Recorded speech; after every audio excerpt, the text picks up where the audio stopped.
നമസ്കാരം. ഞാൻ മറുനാടൻ്റെ ഒരു വാർത്ത കണ്ടു. അതിൽ ശോഭ വലിയ വിഷമത്തോട് കൂടിയിട്ട് വലിയ കരഞ്ഞു വിളിച്ചുകൊണ്ട് മറുനാടനോട് തൻ്റെ സങ്കടങ്ങളൊക്കെ പറയുന്നൊരു വാർത്ത കണ്ടു. കാര്യം എന്താണ് ഏതാണ് എന്ന് മനസ്സിലാക്കാതെ, യാഥാർത്ഥ്യത്തെക്കുറിച്ചിട്ട് ഒരു ശതമാനം പോലും ചിന്തിക്കാതെ ഒരാളുടെ ഭാഗം മാത്രം കേട്ടുകൊണ്ട് മറുനാടൻ അതൊരു വലിയ വാർത്തയായിട്ട് പുറത്തുവിടുകയും ചെയ്തു. ഞാൻ പേഴ്സണലി അദ്ദേഹത്തിന് മെസ്സേജ് അയച്ചു. കാര്യങ്ങൾ മനസ്സിലാക്കാതെ അറ്റവും മൂലയും മനസ്സിലാക്കിക്കൊണ്ട് അനാവശ്യമായിട്ടുള്ളൊരു വാർത്തയായിപ്പോയി എന്ന് ഞാൻ പറഞ്ഞു. അപ്പോൾ രണ്ടായാലും പക്ഷെ എനിക്ക് ഇതിനകത്ത് രസകരമായി തോന്നുന്നത്, എനിക്ക് ശോഭയോടല്ല എനിക്ക് പറയാനുള്ളത്, ശോഭയുടെ അടുത്ത സുഹൃത്തുക്കൾ ആരെങ്കിലും ഉണ്ടെങ്കിൽ അവർക്ക് ആർക്കെങ്കിലും ഒരല്പം വെളിവും വെള്ളിയാഴ്ചയും തലച്ചോറിനകത്ത് ഒരു അല്പം ചിന്തിക്കുന്ന ഒരു സാധനം ഉണ്ടെങ്കിലെന്നും ഞാൻ ആഗ്രഹിച്ചു പോകുന്നൊരു നിമിഷമാണ് സത്യം പറഞ്ഞാൽ ഇന്നെന്ന് പറയുന്നത്. കാരണം അരിയും തിന്ന് ആശാരിച്ചിയും കടിച്ചിട്ടും പിന്നീട് നായക്കാണ് മുറുമുറുപ്പ് എന്നൊരു ചൊല്ലുണ്ട്. എനിക്കെതിരെ സകല ഓൺലൈൻ മാധ്യമങ്ങളിലും നടന്ന് വാർത്ത കൊടുക്കുകയും ന്യൂസ് 18 പോയിരുന്ന് എന്നോടുള്ള വ്യക്തിവിരോധം തീർക്കുക എന്നുള്ള ഉദ്ദേശത്തോട് കൂടിയിട്ട് അവിടെയും പോയിരുന്ന് സംസാരിച്ച് അവിടെയും എനിക്കെതിരെ പറയുകയും ഒരുവിധപ്പെട്ട ബിഗ് ബോസിലെ മറ്റ് മത്സരാർത്ഥികളിൽ പലരെയും വിളിച്ചിട്ട് എനിക്കെതിരെ വീഡിയോ ചെയ്യിക്കാൻ വേണ്ടിയിട്ട് പിന്നാമ്പുറത്ത് കിടന്ന് കളിക്കുകയും എല്ലാം ചെയ്തു വെച്ചതിന് ശേഷം എനിക്കെതിരെ കേസും കൊണ്ട് കൊടുത്തു. അത് FIR ഇട്ട കേസാണ്, അല്ലാതെ നോട്ടീസ് അയച്ചത് എന്റെ ഭാഗം കേൾക്കാൻ വേണ്ടിയിട്ടൊന്നുമല്ല. എന്താണ് എന്ന് പോലീസ് ഓഫീസറോട് പല പ്രാവശ്യം ഞാൻ ചോദിച്ചു. എന്താണ് അതിനകത്ത് ഞാൻ ചെയ്ത തെറ്റ്, ഒഫൻസ് എന്താണ്? ഒരാൾക്കെതിരെ ഒരു FIR ഇടണമെങ്കിൽ ഒരു ഒഫൻസ് ഉണ്ടാകുമല്ലോ. എന്താണ് ഒഫൻസ്? ആ ഒഫൻസ് എന്തെന്ന് അവർക്ക് ഒരിക്കലും വ്യക്തമാക്കാൻ പറ്റുന്നില്ല. രണ്ടായാലും അവരൊരു കേസ് എടുത്തിട്ടുണ്ട്.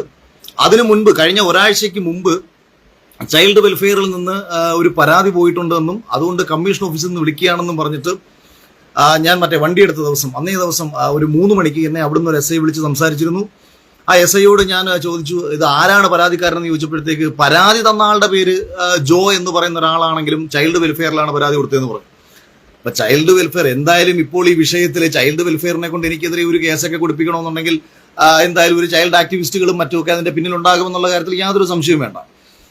രണ്ടായാലും ഞാൻ പറയാമെന്ന വിഷയം നിങ്ങളൊന്ന് ആലോചിച്ചു. ഇതിനകത്ത് വളരെ രസകരമായിട്ടുള്ള ഒരു ഫാക്ടർ ഉണ്ട്. അതുകൊണ്ടാണ് എനിക്കിത് ശോഭയോടും ശോഭയുടെ സുഹൃത്തുക്കളോടും പറയാനുള്ളത്. അതായത് ഒരു അല്പം ബുദ്ധിയുള്ള ഒരാളെങ്കിലും ശോഭയ്ക്കൊപ്പം ഉണ്ടായിരുന്നെങ്കിൽ എന്ന് ഞാൻ ആഗ്രഹിച്ചു പോകുന്നു എന്ന് ഞാൻ പറയാമെന്നതിന്റെ കാരണം ഞാൻ ഒരു വിഷയം, വളരെ ഗുരുതരമായ ഒരു വിഷയം, ഒരു കോർപ്പറേറ്റ് ചാനലിന്റെ പിന്നിൽ, ഒരു വലിയ ഷോയുടെ പിന്നിൽ ഇരുന്നുകൊണ്ട് ചില ആൾക്കാർ ചെയ്യുന്ന ചില കാര്യങ്ങൾ ഞാൻ ചൂണ്ടിക്കാണിക്കുന്നു. അങ്ങനെ ചൂണ്ടിക്കാണിക്കുന്ന സമയത്ത് അതിനെ വളച്ചൊടിച്ചുകൊണ്ട് ചിലർ, വളരെ കുറച്ച് പേർ, വളരെ 1-2 പേർ അതിനെതിരെ ഫേസ്ബുക്കിൽ ഒരു പോസ്റ്റൊക്കെ ഇടുന്നു. ഞാൻ അവരോട് സംസാരിച്ചതിന് ശേഷം ഞാൻ രണ്ടാമതൊരു ലൈവിൽ വളരെ കൃത്യമായി കാര്യങ്ങൾ പറയുന്നു. എന്നെ പിന്തുണച്ചുകൊണ്ട് 3ഓളം പെൺകുട്ടികൾ പരസ്യമായി അവരുടെ അഭിപ്രായങ്ങൾ പങ്കുവെക്കുന്നു.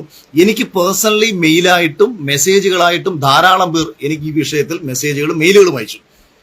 അപ്പോഴാണ് ഇത് എനിക്കെതിരെ വ്യക്തിവിരോധം കൊണ്ട് പുറത്തിറങ്ങുന്ന ചിലർ അവർ എനിക്കെതിരെ ഈ വിഷയത്തെ വളച്ചൊടിക്കുകയും, അപ്പൊ എന്താ കാര്യമെന്ന് ചോദിച്ചാൽ ആരൊക്കെയോ അവരുടെ ഇൻസ്റ്റഗ്രാമിലും മറ്റും പോയിട്ട് മെസ്സേജ് അയച്ചു, അവർക്ക് സൈബർ ബുള്ളിങ് ഉണ്ടായി എന്നുള്ളതാണ്. അപ്പൊ എന്താണ് അവരുടെ ഉദ്ദേശം? സൈബർ ബുള്ളിങ്ങിനെ തടയണം, അതുകൊണ്ട് അഖിൽമാരാർക്കെതിരെ സംസാരിക്കണം എന്നുള്ളതായിരുന്നു അവർ ചിന്തിച്ചിരുന്നത്. ചുരുക്കം പറഞ്ഞാൽ ഇപ്പോൾ എന്താ സംഭവിച്ചത്? സൈബർ ബുള്ളിങ് 1, 2, 3 കമന്റുകൾ 1, 2 ദിവസം വരുന്ന ഒരു കാര്യത്തെ തടയാൻ വേണ്ടിയിട്ട് ഇപ്പോൾ കമന്റ് ബോക്സും പൂട്ടി എവിടെ ചെന്നാലും നെഗറ്റീവ്സ് മാത്രം കേൾക്കുന്ന ഒരവസ്ഥയിലേക്കാണ് ഇപ്പോൾ പോയിക്കൊണ്ടിരിക്കുന്ന കാര്യങ്ങൾ. എനിക്ക് തന്നെ വിഷമം തോന്നുന്നുണ്ട്. കാരണം ഈ വിധത്തിലേക്ക് ഈ കാര്യങ്ങളെ ഒരു കാരണവശാലും കൊണ്ടുപോകരുതായിരുന്നു. ഞാൻ ഈ വിഷയമുണ്ടായ ആദ്യ സമയത്ത് തന്നെ ശോഭ എന്നെ പിന്തുണച്ച് സംസാരിച്ച മത്സരാർത്ഥികളിൽ ഓരോരുത്തരെയും വിളിച്ച് അവർക്കെതിരെ എനിക്ക് വേണ്ടി സംസാരിച്ച, നീ എന്തിനാണ് അഖിൽമാരെ പിന്തുണച്ചത് എന്ന് പറഞ്ഞ് അവരെ വിരട്ടി സംസാരിച്ചപ്പോൾ തന്നെ ഞാൻ ശോഭയ്ക്ക്, ഞാൻ പേഴ്സണലി ശോഭ എനിക്കപ്പോൾ ഒരു കമന്റ്സ് അയച്ചു. താണ്ട കണ്ടോ, ഞാൻ വീണ്ടും എന്നെ ആൾക്കാർ കുറ്റം പറയുന്നത് പറച്ചിൽ കേട്ടാവിയായിരിക്കും. ഈ ബിഗ് ബോസിനകത്ത് നിന്ന സമയത്തും പുറത്തിറങ്ങിയ സമയത്തും ഒക്കെ ആൾക്കാർ താരാട്ട് പാടി വാനോളം പുകഴ്ത്തി ആഘോഷിച്ച് കൊണ്ട് നടക്കുന്ന ഒരു സ്വഭാവമുള്ള ഒരാളായിരുന്നു ശോഭ എന്നുള്ളതാണ്. ധാരാളം നെഗറ്റീവ് കമന്റ്സുകൾ ശോഭയ്ക്ക് മാത്രമല്ല എനിക്ക് എത്രയോ നെഗറ്റീവ് കമന്റ്സ് വന്നു. എത്രയോ തന്തയ്ക്ക് പറക്കാത്തവന്മാർ ഞാൻ പറഞ്ഞതിനെ എടുത്തു വെച്ചിട്ട് എന്റെ ഭാര്യയും എന്റെ അമ്മയും ബിഗ് ബോസിൽ എനിക്ക് കപ്പ് കിട്ടാൻ വേണ്ടി കടന്നു കൊടുത്തിട്ടാണ് എന്ന് പറഞ്ഞിട്ട് എത്രയോ തന്തയ്ക്ക് മുമ്പേ ഉണ്ടായവന്മാർ വീഡിയോ ഇട്ടിട്ടുണ്ട്. നമ്മൾ ഇത് അവന്റെ വയറ്റി പിഴപ്പാണ്, അവൻ ജീവിക്കണം, നമ്മൾ അതിനെയൊക്കെ കണ്ടു കളയണം, നമ്മളിലൂടെ ആരെങ്കിലും ഒരാൾ ജീവിക്കുന്നെങ്കിൽ ജീവിച്ചോട്ടെ എന്ന് നമ്മളത് കണ്ടു കളയും. എനിക്ക് എത്രയോ പേര് ഇത്തരം ലിങ്കുകൾ അയച്ചു തന്നു, എന്റെ അച്ഛൻ ഉൾപ്പെടെ എനിക്ക് അയച്ചു തന്നു. താണ്ട നോക്ക്, നിന്റെ ഭാര്യയെ പറ്റി വല്ലവരും പറഞ്ഞാൽ നിനക്ക് വേണമെങ്കിൽ കുഴപ്പമില്ലായിരിക്കും, എന്റെ പെണ്ണുമ്പിള്ളയെ പറ്റി വല്ലവരും പറയാൻ പാടില്ല എന്നൊക്കെ പറഞ്ഞിട്ട് എന്റെ അമ്മയ്ക്കെതിരെ പറഞ്ഞേക്കുന്ന വിഷയത്തെ ബേസ് ചെയ്തുകൊണ്ട് ഇട്ടേക്കുന്ന വീഡിയോസ് വന്നിട്ടുണ്ട്. അപ്പൊ ഈ സൈബർ ബുള്ളിങ് എന്ന് പറയുന്നത് തലയ്ക്ക് വിവരവും ബോധവും ഇല്ലാത്ത, പല തന്തയ്ക്ക് മുന്നേ ഉണ്ടായവന്മാര് സ്വന്തം തന്തയെ കണ്ടാലും തന്തയ്ക്കും തള്ളയ്ക്കും വിളിച്ചുകൊണ്ട് നടക്കുന്ന ഒരുപാട് നാടുകൾ നമുക്കിടെ ജീവിക്കുന്നുണ്ട്. ഇവന്മാരുടെ അടിസ്ഥാനപരമായിട്ടുള്ള ലക്ഷ്യം എന്ന് പറയുന്നത് ആരുടെയെങ്കിലേക്ക് ഫേസ്ബുക്കിലോ അവരുടെയൊക്കെ അവിടെ പോയിട്ടോ 4 കമന്റ് പറഞ്ഞ് തെറി പറഞ്ഞ് ആഘോഷിക്കുക എന്നുള്ളതാണ്. അതുകൊണ്ട് അവന്റെയൊക്കെ മെയിൻ പണി, അമ്മ കുളിക്കുന്നത് കണ്ടു കഴിഞ്ഞാൽ അതിന്റെ വീഡിയോ എടുത്ത് ഫേസ്ബുക്കിൽ ഇട്ടിട്ട് റീച്ച് ഉണ്ടാക്കാൻ നടക്കുന്ന കുറെ ടീമുകളും ഉണ്ട്. അവരെ നമ്മൾ അങ്ങനെ കളഞ്ഞേക്കണം. കാര്യം നമ്മുടെ സമൂഹത്തിൽ എത്രയോ മൃഗങ്ങളുണ്ട്, അവരിൽ തന്നെ മര്യാദയ്ക്ക് ജീവിക്കുന്ന മൃഗങ്ങളുണ്ട്, തീട്ടം നിന്ന് ജീവിക്കുന്ന മൃഗങ്ങളുണ്ട്. ഇതൊക്കെ നമ്മുടെ മുന്നിലുള്ളതാണ്. അതുപോലെ മനുഷ്യരിലും അങ്ങനെ ഉണ്ടെന്നേ. മനുഷ്യരിലും സ്വബോധത്തോടെ ചിന്തിക്കുന്നവരുണ്ട്, ഇതുപോലെ ജീവിക്കുന്നവരുണ്ട്. അപ്പൊ നമ്മൾ അവരെ തള്ളിക്കളഞ്ഞേക്കുക. അത് അങ്ങനെ തന്നെയാണ് ശോഭയൊക്കെ ചെയ്യേണ്ടിയിരുന്നതും.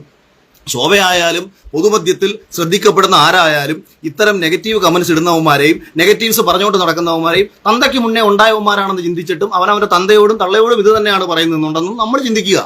ഇപ്പം നിങ്ങൾക്ക് ഇഷ്ടത്തോടു കൂടി ഒരാൾ ഒരു സാധനം കൊണ്ട് തരുന്നു എന്ന് വെക്കുക, അത് രുചികരമായ കുറച്ച് ഭക്ഷണമായിക്കോട്ടെ, നമ്മൾ അത് വേണ്ടെന്ന് പറഞ്ഞാൽ എന്ത് ചെയ്യും? അവരത് തിരിച്ചു കൊണ്ടുപോകും.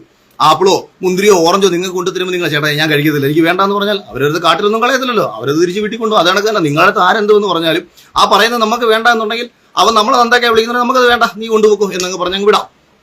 പക്ഷെ ഇതിൽ ഈ അതായത് ഈ കപ്പ് കിട്ടിയില്ല എന്ന് പറഞ്ഞ് പല ചാനലിലും പോയിരുന്നു പറയുന്നത് കേട്ടു. ബിഗ് ബോസിന്റെ തന്നെ ക്രിയേറ്റീവ് ഡയറക്ടേഴ്സിനെ ഉൾപ്പെടെ വിളിച്ചിട്ട് ശോഭയ്ക്ക് കിട്ടേണ്ട കപ്പ് ഞാൻ തട്ടിയെടുത്തു എന്നൊക്കെ പറഞ്ഞ് ഇതേ വ്യക്തിവിരോധം, പക, വിദ്വേഷം.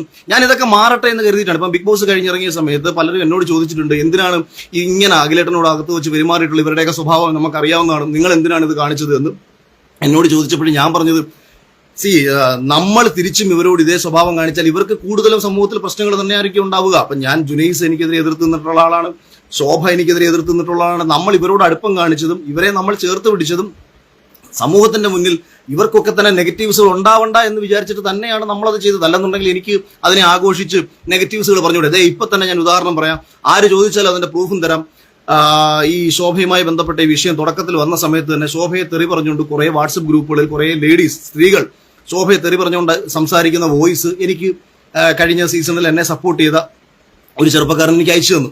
ചേട്ടാ, അതാണ്ട ശോഭയെ നമ്മൾ വാരി ഉടുത്തോണ്ടിരിക്കുകയാണ്, ഇവിടെ കുറെ സ്ഥലങ്ങളിൽ ഭയങ്കര നെഗറ്റീവ്സ് ആണ് ശോഭയ്ക്ക് എന്ന് പറഞ്ഞിട്ട് കുറെ ചേച്ചിമാരും കുറെ അമ്മമാരും ശോഭയ്ക്കെതിരെ പറയുന്ന വീഡിയോസ് എനിക്ക് അയച്ചു തന്ന സമയത്ത് ഞാൻ ആ സ്പോട്ടിൽ അവന് കൊടുത്ത റിപ്ലൈ, മേലാൽ ഇത്തരം ശബ്ദങ്ങളോ കാര്യങ്ങളോ എനിക്ക് നിങ്ങൾ അയച്ചു തരരുത്, ഞാനതിൽ എൻജോയ് ചെയ്യുന്ന ഒരാളല്ല, ഇതുപോലുള്ള പരിപാടി നിങ്ങൾ ചെയ്യരുത്, നിങ്ങൾ എന്നെ സ്നേഹിക്കുകയോ എന്നെ സപ്പോർട്ട് ചെയ്യുകയും ചെയ്തു, അതിന്റെ അർത്ഥം മറ്റൊരാളെ പോയി തെറിവിളിക്കുകയും മറ്റൊരാൾക്കെതിരെ ആക്ഷേപിച്ച് സംസാരിക്കുകയും ചെയ്യുന്നതല്ല എന്ന് അത് അയച്ചു തന്ന ചെറുപ്പക്കാരനോട് ഞാൻ പറയുകയും അവൻ എനിക്കൊന്ന് എന്റെ പേര് എന്റെ അടുത്ത് പണങ്ങുകയും ചെയ്തു. ചിലപ്പോൾ അവൻ വിചാരിച്ചാണ് ഇയാൾക്ക് അയച്ചു കൊടുക്കുക, ഏതെണ്ണം കേട്ട നേരത്തെ പോയെന്ന് അവൻ ചിലപ്പോൾ ചിന്തിച്ചിട്ടുണ്ടായിരിക്കും. അപ്പൊ എനിക്ക് യഥാർത്ഥത്തിൽ ഇതൊന്നും ഇഷ്ടമുള്ള കാര്യമല്ല. അതുകൊണ്ട് തന്നെ ഞാൻ ഈ വിഷയം ഉണ്ടായ സമയത്ത് ഞാൻ ശോഭയ്ക്ക് പേഴ്സണലി ഞാൻ മെസ്സേജ് അയച്ചിട്ട് ഞാൻ പറഞ്ഞതാണ്, ശോഭ, നമ്മൾ തമ്മിൽ യാതൊരു പ്രശ്നങ്ങളുമില്ല, നീ അനാവശ്യമായിട്ട് എനിക്കെതിരെ ഇങ്ങനെ വന്ന് സംസാരിക്കരുത്, നീ ഇങ്ങനെ വന്ന് സംസാരിച്ചാൽ അത് കാര്യം ഇത് സംസാരിക്കുന്നത് എന്നോട് പേഴ്സണലി അല്ലല്ലോ, ഇത് പൊതുമധ്യത്തിലാണ്, ഇത് ജനങ്ങൾ ഒരുപാട് പേര് കണ്ടതാണ്. അതുകൊണ്ട് തന്നെ ഇത് എനിക്ക് തിരിച്ച് മറുപടി പറയേണ്ടി വരും. എനിക്ക് മറുപടി പറയേണ്ടി വന്നാൽ എനിക്ക് പല കാര്യങ്ങളും പറയേണ്ടി വരും. അങ്ങനെ പറയേണ്ടി വന്നാൽ നീ നാറും. ഇത് ഞാൻ ആദ്യമേ തന്നെ ഞാൻ അവളോട് പറഞ്ഞതാണ്. അത് പുല്ല് വില പോലും കൽപ്പിക്കാതെ.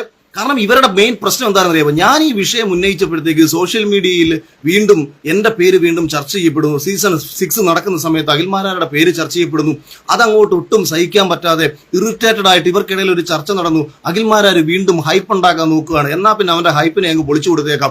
സത്യത്തിൽ ഇവർക്കങ്ങ് നിശബ്ദരായാൽ മതി. കാരണം ഞാൻ ഇവർക്ക് ആർക്കുമെതിരെ ഒന്നും ഞാൻ പറഞ്ഞിട്ടേ ഇല്ല. ഞാൻ സിബിനൊരു പ്രശ്നം ഉണ്ടായപ്പോൾ ആ സിബിനെതിരെ സംസാരിക്കുന്ന കൂട്ടത്തിൽ ഇന്നലകളിൽ ഇവർ കാണിച്ചിട്ടുള്ള ചില മര്യാദകേടുകൾ, അത് പരാതിപ്പെടാൻ ഒരു പെൺകുട്ടി വരാത്തിടത്തോളം കാലം പലരും നമ്മളോട് പേഴ്സണലി പറയും. ഇപ്പം നിങ്ങളോടായാലും നിങ്ങളുടെ വേണ്ടപ്പെട്ട ഒരു സുഹൃത്തോ സഹോദരിയോ അതാരോ നിങ്ങൾക്ക് ബന്ധുക്കളോ ആരോ ആയിക്കോട്ടെ, അവർ വർക്ക് ചെയ്യുന്ന ഒരു മേഖലയിൽ ഒരു പ്രശ്നം ഉണ്ടായി എന്ന് പറഞ്ഞാൽ അവർക്ക് നാളെയും ചിലപ്പോൾ അവിടെ വർക്ക് ചെയ്യേണ്ടി വരും, നാളെയും അവരുമായിട്ട് ബന്ധപ്പെട്ട് മുന്നോട്ട് പോകേണ്ടി വരും. അപ്പം കേസ് ആ ലേഡി കൊടുക്കാത്തിടത്തോളം കാലം പൊതുമധ്യത്തിൽ വന്നിട്ട് എനിക്ക് നമ്മുടെ ആരുടെ പേര് വിളിച്ചു പറയാൻ പറ്റത്തില്ല. പക്ഷെ എന്നിട്ട് 3 പെൺകുട്ടികൾ വന്നു എന്ന് പറയണം. എന്റെ കയ്യിൽ ഇപ്പോഴും ധാരാളം മെയിലുകളും മെസ്സേജുകളും എന്റെ കയ്യിൽ തന്നെ ഉണ്ട്. പലരും വ്യക്തിപരമായിട്ട് അവരോട് പറഞ്ഞ അവർക്ക് നേരിടേണ്ടി വന്ന അനുഭവങ്ങളെ സംബന്ധിച്ചു. അപ്പൊ ഇത് പറഞ്ഞ വിഷയത്തിൽ വീണ്ടും പോയിട്ട് ഇതിനെ ഇത്രയും വഷളാക്കി ഇപ്പം ഇങ്ങനെ കരഞ്ഞു വിളിച്ച് നടക്കേണ്ട യാതൊരു കാര്യവും ഇല്ലായിരുന്നു എന്ന് ശോഭ ആലോചിക്കണം. എനിക്കിപ്പോഴും ഈ വിഷയത്തെ കൊണ്ട് മുന്നോട്ട് പോയി. ഞാനിപ്പോൾ 23-ാം തീയതി നാളെ തിരുവനന്തപുരത്ത് എനിക്ക് കേസിന് എനിക്ക് ഹാജരാകണം. കാര്യം ഹാജരായില്ല എന്നുണ്ടെന്നുണ്ടെങ്കിൽ എന്നെ എവിടെ വെച്ചും അറസ്റ്റ് ചെയ്യാം എന്ന് പറയുന്ന CRPC സെക്ഷൻ 41 പ്രകാരമുള്ളൊരു നോട്ടീസ് ആയതുകൊണ്ട് ഹാജരാകണം എന്നുള്ളതാണ് അതിന്റെ വശം. അതുകൊണ്ട് എനിക്ക് തിരുവനന്തപുരത്ത് ഹാജരാവണം. ഞാൻ എന്റെ ഭാഗം അവിടെ സംസാരിക്കും. എന്റെ ഭാഗം പ്രത്യേകിച്ച് പറയാനൊന്നുമില്ല. കാര്യം ഇതൊക്കെ തന്നെ ഞാൻ പൊതുമധ്യത്തിൽ പറഞ്ഞതാണ്. അല്ലാതെ ഞാൻ പേഴ്സണലി വിളിച്ചിട്ട് ആരെയും ഞാൻ തെറിവിളിക്കുകയോ മറ്റോ ചെയ്തില്ല. എന്നിട്ട് പോലും നിങ്ങൾ ഒരുപക്ഷെ കേട്ടിട്ടുണ്ടായിരിക്കും, സീസൺ 5 ഒരു മത്സരാർത്ഥിക്ക് പോലും ഇത്തരത്തിലുള്ള ഒരു പ്രശ്നങ്ങൾ ഉണ്ടായിട്ടുണ്ട് എന്ന് ഞാൻ ഒരിടത്ത് പറഞ്ഞിട്ടുമില്ല. അത് ഞാൻ എടുത്തു പറഞ്ഞു, ഇങ്ങനെ ആർക്കും ഉണ്ടായിട്ടില്ല.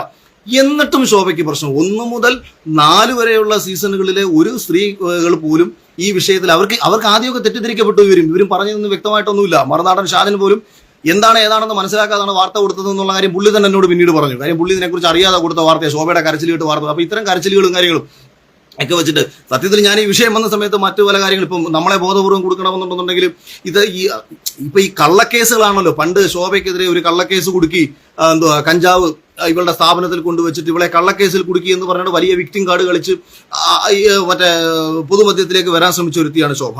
അപ്പോൾ ഒന്ന് ആലോചിച്ച് നോക്കണം, ഇതേ ശോഭ എനിക്കെതിരെ കൊടുത്തേക്കുന്ന ഒരു കള്ളക്കേസാണ്. കാര്യം ഞാൻ ഒരു സ്ഥലത്തും ശോഭയ്ക്കെതിരെ ഒരു പരാമർശം നടത്തിയിട്ടില്ല. അത് എല്ലാവർക്കും അറിയാവുന്ന കാര്യമാണ്. ഇത് പക്ഷേ ഇല്ല, നമ്മൾ പറഞ്ഞിട്ടുണ്ടെങ്കിൽ കോഴിയെ കട്ടവന്റെ തലയിൽ കൂടെ ഉണ്ടെന്ന് എന്നെയാണ് ഇത് എന്നെ തന്നെയാണ് എന്ന് പറഞ്ഞ് ഇങ്ങനെ വിരളിയും വെപ്രാളം കാണിച്ചു തന്ന സമയത്ത് ഒരല്പം ബുദ്ധിയും വിവരമുള്ള ഒരു സുഹൃത്ത് ഇവൾക്ക് ഉണ്ടായിരുന്നെ പറഞ്ഞാൽ, എന്റെ പൊന്നു ശോഭ, അഖില് നിന്റെ പേര് പറഞ്ഞിട്ടില്ല, അഖില് നിങ്ങളെ ആരെയും പറ്റി പറഞ്ഞിട്ടില്ല. അഖില് പറഞ്ഞത് ഒരു ചാനലിനകത്ത് തലപ്പത്തിരിക്കുന്ന ചാനലിന്റെ തലപ്പത്തിരിക്കുന്നവർ ഇവർക്ക് വേണ്ടപ്പെട്ടവരായി എന്നുള്ളത് എന്റെ കുഴപ്പമല്ലല്ലോ. ഇവള് പറഞ്ഞു കഴിഞ്ഞാൽ ഈ കാര്യങ്ങൾ സാധിച്ചു കൊടുക്കുന്ന ആൾക്കാരാണെന്നുള്ളതൊന്നും എന്റെ കുഴപ്പമല്ലല്ലോ. ഇവരും ഇവളും തമ്മിൽ ഫോണിൽ സംസാരിച്ചിട്ട് എനിക്കെതിരെ സംസാരിക്കാൻ അവർ തമ്മിലുള്ള പ്ലാനിന്റെ അടിസ്ഥാനത്തിൽ അവർ തമ്മിലൊരു ഗൂഢാലോചന നടത്തിയിട്ട് ഇത് മാക്സിമം പറഞ്ഞോ. കാര്യം അവർക്ക് മുന്നിൽ വരാൻ പറ്റത്തില്ല. ഞാൻ പേര് പറഞ്ഞിട്ടില്ല. ഞാൻ എന്തുകൊണ്ട് പേര് പറഞ്ഞിട്ടില്ല? കാര്യം ഞാൻ പേര് പറഞ്ഞാൽ ഇവര് ഇന്ന ആൾക്കാരാണെന്നുള്ള കാര്യം വരികയും അവർക്ക് ധൈര്യമായിട്ട് മുന്നിൽ വരികയും ചെയ്യും അവരുടെ ഭാഗം പറഞ്ഞുകൊണ്ട്.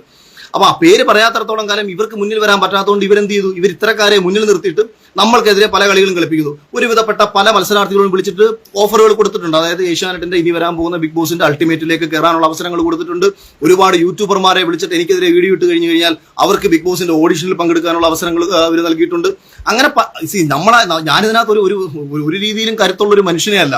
എനിക്ക് ആകെ ഈ ഫേസ്ബുക്കിൽ ഒരു പോസ്റ്റ് ചെയ്ത് കഴിഞ്ഞാൽ ജനങ്ങളായിട്ടുള്ള കുറച്ച് പേർ വന്ന് നിന്ന് നമ്മളെ ഈ വിഷയത്തിൽ അനുകൂലിക്കുന്നതിനപ്പുറത്തേക്ക് എത്രയോ കാര്യങ്ങളിൽ നിന്ന് മുന്നോട്ട് പോകേണ്ട എത്രയോ കാര്യങ്ങളിൽ നിന്ന് എന്തെല്ലാം രീതിയിൽ നമ്മളെ തടസ്സം ചെയ്യാൻ പറ്റുമോ അത്രയ്ക്ക് പവർഫുൾ ആയിട്ടുള്ള സമസ്ത മേഖലകളിലും കരുത്തുള്ള സമസ്ത മേഖലകളിലും ബന്ധമുള്ള രാഷ്ട്രീയത്തിലും മറ്റതൊക്കെ ബന്ധമുള്ള ആൾക്കാർ തന്നെയാണ് എനിക്ക് ഓപ്പോസിറ്റ് നിൽക്കുന്നത്. അതുകൊണ്ട് ഇവരിലൂടെ ചില കാര്യങ്ങൾ ചെയ്യാൻ ശ്രമിച്ചു. അതിൽ ആ കുഴിയിൽ ഇവർ പോയി വീണു. അതുകൊണ്ട് അനുഭവിക്കേണ്ടി വരുന്നത് ഇവർ തന്നെയാണ്. അതുകൊണ്ട് ശോഭ കുഴിച്ച കുഴിയിൽ ശോഭ തന്നെ പോയി വീണു എന്ന് എനിക്കിത് പറയാനുള്ളൂ.